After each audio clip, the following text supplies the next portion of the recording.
कैसे हैं आप सभी? मैं आशा करती हूँ आप सभी लोग स्वस्थ एवं प्रसन्न होंगे। आज हम हमारा पाठ संबंध बोधक अव्यय को पढ़ेंगे और समझें। तो आइए इस पाठ को प्रारंभ करते हैं। यह है हमारा पाठ 13 संबंध बोधक अव्यय। राम घर के अंदर है, बंदर पेड़ पर है और मोरा दीवार के पीछे है। इन वाक्यों में के अंदर पेड़ के ऊपर पर और दीवार के पीछे शब्द संज्ञा तथा स्वर अथवा सर्वनाम के साथ आकर उसका संबंध को दूसरे वाक्य के साथ बता रहे हैं। अतः ये संबंध बोधक अव्यय है। संबंध बोधक अव्यय के पद होते हैं जो संज्ञा या सर्वनाम के वाक्य में आए हुए शब्दों के साथ संबंध बताते हैं। संबंध बोधक के साथ के जो पद हैं वो बताते हैं। संबंध बोधक अवयव के भेद है यहाँ पर। पहला है विषय सूचक भेद, जिसमें विषय में के नाम आदि सम्मिलित हैं। दूसरा है कालवाचक। कालवाचक में के पीछे, के आगे, के बाद, के पश्चात, के पहले इत्यादि आते हैं। तीसरा है स्थानवाचक। उसमें के ऊपर यानी दीवार के ऊपर, दीवार के नीचे, पेड़ के नीचे, पेड़ के तले, पेड़ के ऊपर इत्यादि। चौथा है तुलनावाचक। राम की अपेक्षा की बनिस्बत आद से आगे इत्यादि। पांचवा है विनियम वाचक। के बदले, के जगह इत्यादि। छठा है समानता सूचक। के समान, के तरह, के तुल्य इत्यादि। छठा है विरोधावाचक। के विपरीत, के उल्टा, के खिलाफ, के प्रतिकूल इत्यादि। आठवां है व्यक्तिवाचक। राम के सिवाय, उसके अलावा, उसके बिना, उसके बगैर इत्यादि। संग्रहवाचक में पेट भर, पर्याप्त, तक इत्यादि। साधनवाचक में के द्वारा, के सहारे, के मारे, के लिए इत्यादि। 11 है दिशावाचक। की ओर, की तरफ, के पार, चारों ओर इत्यादि। 12 है कारण सूचक। क्या है? कारण सूचक। के कारण, के लिए, के मारे इत्यादि। अगला है संबंध सूचक। के साथ, के संग, के सहित इत्यादि। 14 है उद्देश्य सूचक। के लिए, राम के लिए, श्याम के लिए, गीता के लिए, बालकों के लिए, हेतु, के खातिर, के निमित्त आदि। संबंध बोधक अव्यय के साथ संबंध बोधक अव्यय तथा संबंध बोधक क्रिया विशेषण के भेद।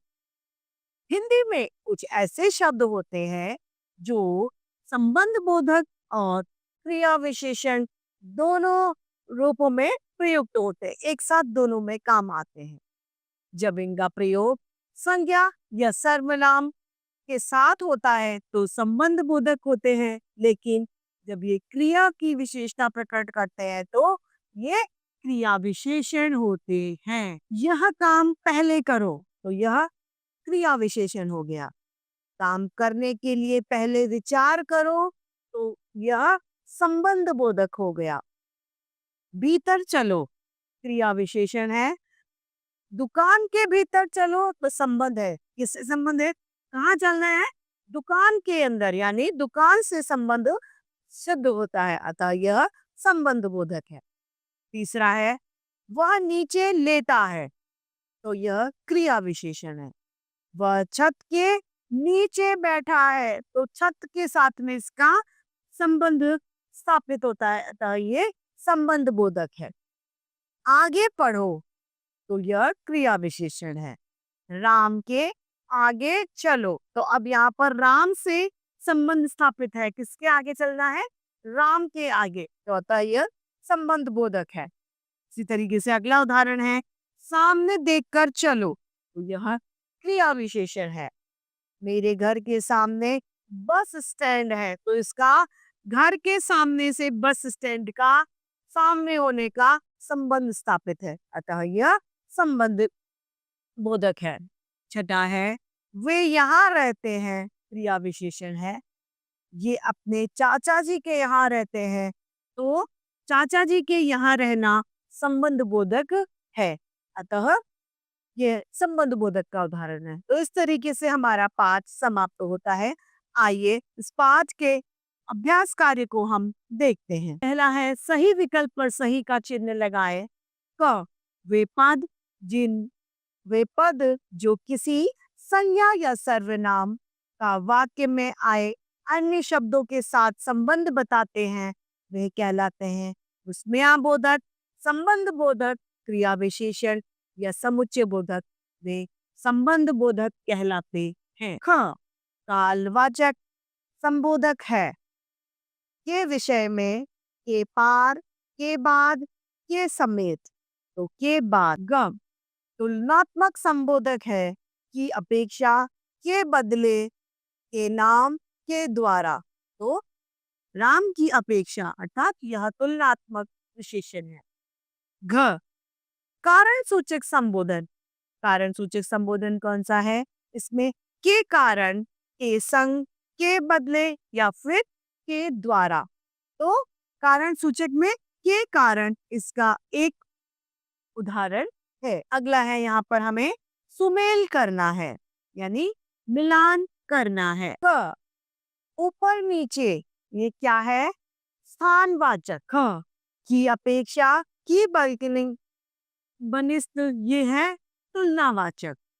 के संग, के साथ, के समेत, यह है संबंधवाचक। भर, पर्याप्त, पर्यंत और तक, यह है संग्रहवाचक। प्रश्न तीसरा, रिक्त स्थानों की पूर्ति संबंध बोधक शब्दों के द्वारा कीजिए। उसके रसायन शास्त्र और भौतिक शास्त्र लिया है। ख, अभियुक्त ने न्यायालय के फैसले के लिए फैसले को अपील की है। यमुना दिल्ली से बहती है। तुम्हारे और तुम्हारे रिक्त स्थान में और किसी को नहीं जानता, तुम्हारे अलावा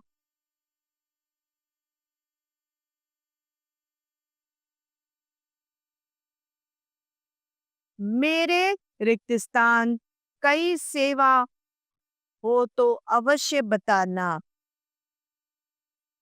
मेरे लायक कोई सेवा हो। प्रश्न चौथा, निम्नलिखित प्रश्नों के उत्तर दीजिए। क, संबंध बोधक अव्यय की परिभाषा दीजिए। संबंध बोधक अव्यय के पद होते हैं जो संज्ञा या सर्वनाम के वाक्य में आए अन्य शब्दों के साथ संबंध स्थापित करते हैं, उन्हें संबंध बोधक अव्यय कहते हैं। ख, प्रयोग की दृष्टि से संबंध बोधक कितने प्रकार के होते हैं? प्रयोग की दृष्टि से संबंध बोधक 14 प्रकार के होते हैं। विषय सूचक, कालवाचक, तुलनात्मक, विनयवाचक, समानता सूचक, विरोधवाचक, व्यक्तिवाचक, संग्रहवाचक, साधनवाचक, दिशावाचक, कारण सूचक, संबंध सूचक तथा उद्देश्य सूचक।